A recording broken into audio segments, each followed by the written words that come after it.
Bonjour et bienvenue sur la chaîne du chasseur d'étoiles de midi, chaîne de réflexion et d'humour sur les 12 coups de midi. Alors aujourd'hui c'est la nif d'Alain Souchon et de Lily Rosep. Va-t-il y avoir des questions? On va voir. Donc là on a pu voir Jean-Luc Reichmann avec sa compagne. Donc ils sont à Eroy. Donc c'est en Californie, donc dans la région de Amboy. J'en reviendrai demain dessus. Justement, qu'est-ce qu'il fait là? Normalement, il est en Californie. Il était là, tant pis. Voilà. Bon, la maîtresse de midi, donc 45 000 euros à son compteur. Alors là, ils nous ont fait un truc assez rigolo. Vous voyez les petits gamins là, d'habitude ils étaient pas là. Parce que si vous regardez les autres images, on peut voir plein de gens, mais les gamins ils sont pas là. Donc ils ont fait un rajout. Voilà, mais bon, c'est pas grave, hein, c'est pour montrer qu'il y a des jeunes. Bon, voilà. Au coup d'envoi, que fait le lion qu'on voit avant les films produits par la MGM? Donc bien sûr, il rugit. Après, donc vous aviez Monsieur Rose, voilà, qui était venu tout seul. Alors, quel animal est aussi le titre d'un film de et avec Clint Eastwood? Alors là, quand tu vois ce genre de questions, tu te dis, tiens, c'est bizarre, pourquoi il a une question facile? Parce que ça, pour moi, c'est une question facile. Et d'habitude, les candidats ont des questions difficiles. Donc, j'ai trouvé ça bizarre. Je me suis dit, ça sent pas bon pour la maîtresse de midi. Donc, on va voir la fin de l'émission. Donc là, je tiens à dire que je suis en train de parler pendant la pub, hein. Voilà. Donc, ensuite, vous aviez Clément qui était venu donc avec tous ses proches qui faisaient clac-clac avec les mains. Alors, selon un récent sondage, dans quelle région les habitants sont-ils les plus optimistes? Eh bien, c'était les Pays de la Loire. Après, donc, vous aviez Marie-Pierre, il fallait dire Mappy, qui était venue avec son petit-fils et puis sa fille. Bonjour tout le monde. Alors, dans le but de protéger les employés, qu'est-ce qui est devenu illégal au Portugal? Eh bien, c'était de les contacter pendant le travail. Donc, voilà. Ensuite, que fait les nouveaux phénomènes? Donc, que fait le nouveau phénomène Kalilem pour gagner des millions d'abonnés sur TikTok? Eh bien, ils parodient des vidéos, et là, ils ont mis la vidéo, parce que vous savez, quand vous avez des vidéos sur TikTok, vous pouvez les mettre après sur d'autres chaînes, parce que bon, à partir du moment où c'est sur TikTok, eh bien, ça devient public. Ensuite, en juin 2010, qu'est-ce qui provoqua une chute de l'euro face au dollar? Eh bien, c'était un discours mal traduit. Donc, sur cette question, il est passé au rouge. Qui dit rouge dit duel. Il a pris Mappy en duel, qui est tombé sur une question assez simple. Quelle ville se trouve en Arabie Saoudite? Donc, bien sûr, c'était la Mecque. Question très facile. Donc ensuite, Mappy, Jessica et Alexandre, voilà, c'était Alexandre, sont passés donc au coup par coup. Alors, qui est d'origine écossaise? Eh bien, c'est la maîtresse de midi qui s'est plantée, donc elle a dit Pierce Brosnan, donc voilà. Ensuite, qu'est-ce qui est destiné à nous faire du bien? Et d'un seul coup, il est arrivé, je ne la connaissais pas, eh bien, c'est Elsa Wolinski, qui a perdu donc son papa pendant les attentats donc, de Charlie Hebdo, donc voilà. Et Georges, son papa Georges Wolinski, et je crois que sa maman est décédée d'un cancer il n'y a pas très longtemps. Donc voilà, donc heureusement qu'elle a trouvé un nouveau truc pour aller bien. Elle fait des puzzles, donc il paraît que ça fait du bien de faire du puzzle. Donc la mauvaise réponse c'était la rompologie. La rompologie c'était de lire l'avenir dans les fesses, ce que faisait la maman de Sylvester Stallone. Ensuite, alors quelle ville donne son nom à un film qu'on a pu voir sur les écrans français? La mauvaise réponse était évidente, donc c'était Vancouver, puisque Paris, c'était tourné à côté de chez moi, dans le 18e aussi, donc voilà. Ensuite, quelle proposition contient une faute? Alors là, franchement, là, je me serais planté direct. Eh bien, la mauvaise réponse, c'est Jessica qui l'a donnée, après que tu es parti. Donc voilà. Donc sur cette question, eh bien, elle est passée au rouge. Qui dit rouge dit duel. Elle a pris donc Monsieur Muscle en duel. Quoi. Muscle, c'est muscle en anglais. Hein, qui est tombé sur, on va dire, sur une question qui pour moi est simple. D'habitude, elle a des questions difficiles. De quoi est composée l'œuvre de Jean de La Fontaine que l'on apprend par cœur à l'école? Alors, je suis désolé, à l'école, on n'apprend pas des contes érotiques. À l'école, on n'apprend pas des essais. À l'école, on n'apprend pas des poèmes religieux.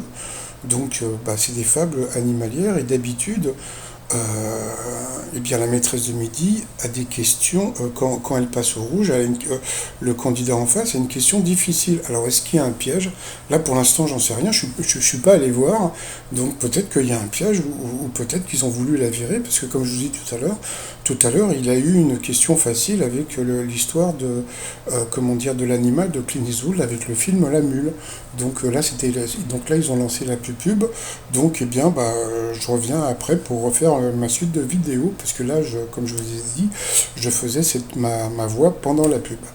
Bon, retour de pub, et puis en fin de compte, eh bien, il n'y avait pas de piège, donc c'était bien une fable de La Fontaine. Donc, comme je vous ai dit, donc d'habitude, le challenger face à la maîtresse de midi a une question dure. Là, il a eu une question facile. Tout à l'heure, il a eu une question facile avec la mule de, comme il s'appelle, Clint Eastwood. Donc, ils ont voulu la virer. Alors, maintenant, je me pose une question, parce que j'ai l'impression que depuis qu'il y a du public, eh bien, j'ai l'impression que les candidats ne dépassent pas les 13 participations, parce que la dernière personne, il faudrait que, je sais pas s'il y a des gens qui suivent un peu plus les comptes, je crois que la dernière a été éliminée aussi à 13 participations, donc je me demande s'il n'y a pas une similitude. Bon, il y a des gens qui vont encore penser que c'est pas arrangé, bon, de toute façon, hein, il faut bien qu'il y ait des gens qui sont crédules, j'aime bien ce mot crédule. Donc voilà, donc elle a été triste, elle a réussi à faire pleurer Elsa Wolinski. Donc voilà, qui était très émue, elle aussi. Donc voilà, donc ensuite, eh bien, par rapport au coup fatal, donc c'est Alexandre face à Marie-Pierre. Et puis alors là, donc là, vous allez vous rendre compte un petit peu, vous allez rigoler. Alors c'est parti mon kiki. En matière de décoration, de quel mot Indus et de l'abréviation, donc c'était industriel, elle n'a pas trouvé. Dans quel pays se trouve l'hyperadide désert d'Atacama? C'était du style genre, bon, Mappy, si vous regardez la vidéo, il voulait pas de vous, hein, je suis désolé. Donc voilà, après, comment était le rideau dans le titre d'un film d'Alfred Hitchcock? Donc voilà, encore une question dure pour elle. Quelle couleur est appelée cardinal en référence à la robe de Sternier? C'était rouge. Après pour lui. À quel chanteur doit-on, j'ai 10 ans, il y a la rumba dans l'air? Tiens, je vous en parler en début de vidéo, donc aujourd'hui c'est la Nive d'Alain Souchon, donc il n'a pas trouvé. Ça promet. Quelle boisson alcoolisée peut-on être bouchonné? Donc le vin, c'est de la trouver. En athlétisme, sur quel module les perchistes prennent-ils leur envol avant de retomber? Donc voilà, encore une question dure. Quel mot désigne une personne peu recommandable et un petit bateau de régate? Je crois que c'était un vaurien. J'avais jamais entendu parler de ce truc-là. Je suis désolé, je fais pas de bateau. Après, comment s'appelle la ligne de séparation des cheveux? Donc c'était l'arrêt. Voilà. Après, qu'est-ce qu'il y avait encore? De quel membre des Beatles a manifesté contre la guerre du Vietnam depuis son lit? Donc c'était John Lennon. Donc ça c'était pour Alexandre. Question facile. Quelle sorte de store porte le même nom qu'un sentiment humain? Je sais plus ce que c'était, mais j'avais jamais entendu parler de ce truc-là. Oui, donc là, la pauvre Mappy, ils ont voulu vraiment la jeter. À quelle hauteur doit-on Monsieur de Poursognac? Franchement, ils sont partis. J'ai l'impression qu'ils sont allés piquer des questions à questions pour un champion. Et donc, à la fin, donc, elle a perdu. Mais comme on peut voir, eh bien, Alexandre, il lui restait 46 secondes. Donc, la pauvre Marie-Pierre, eh bien, elle l'a eu dans l'os. Lui, il était content. Il n'a pas encore compris pourquoi. Mais bon, c'est pas grave. Donc, elle a été très fair-play. Mais bon, si elle regarde la vidéo, elle va sûrement se dire, ah ouais, merde. C'est vrai que j'ai eu des questions un peu dures, mais bon, c'est pas grave. Au coup de maître, alors c'est parti mon kiki. De quoi est le bras d'après le nom d'un jeu sportif entre deux personnes, donc le bras de fer? À qui doit-on la chanson du copain d'abord? Donc bien sûr Georges Brassens. Quel prénom a été porté par deux présidents de la cinquième? Donc c'était bien sûr François Mitterrand et François Hollande. Ensuite, parmi les trois villes françaises les plus peuplées, laquelle est la plus grande superficie? Je ne sais pas pourquoi il a dit Lyon, donc c'était l'autre, c'était Marseille. Donc là il a perdu une étoile et un zéro. Après, quand on casse un verre à eau, où faut-il jeter les morceaux? Franchement... Bah moi de toute façon j'aurais tout mis dans la même poubelle. Et donc donc lui il a dit la poubelle de verre et c'était dans la poubelle classique. Donc il a encore perdu une étoile et un zéro. Donc il a gagné que 200 balles. Ça lui fait 100 balles dans la poche. Et moi il était pas très content de gagner si peu. Donc la maîtresse de midi, bah voilà, donc elle repart avec 45 000 balles. Et comme je vous avais dit, elle n'a pas trouvé l'étoile mystérieuse. Donc voilà. Donc bon, je le trouve, elle était sympa, elle était très émue tout le temps. Et puis, comment dire, bah, elle s'en va les doigts dans le nez comme elle était arrivée. Donc voilà. Donc sinon, par rapport à l'étoile mystérieuse, donc bon, bah, comme on peut voir, eh bien, on dirait qu'il y a un tableau derrière. Donc ça me fait penser un petit peu à la classe. Vous savez, la classe de Fabrice. Alors, bon, j'irai faire des recherches par rapport à ça, ou peut-être que ça peut avoir aussi un rapport avec, bah, je sais pas, vous savez, il y a une émission sur C8 qui s'appelle Le tableau, là, je sais pas quoi, donc avec les hommes politiques. Donc, je vais voir de ce côté-là. Sinon, bon, bah, on va rester sur Jean-Luc Reichmann. Donc, voilà, je me demande s'il a pas fait la classe. Et puis, sinon, bah, t-shirt du jour, bah, comme c'est la fête des mères bientôt, donc il y a le t-shirt Ta mère.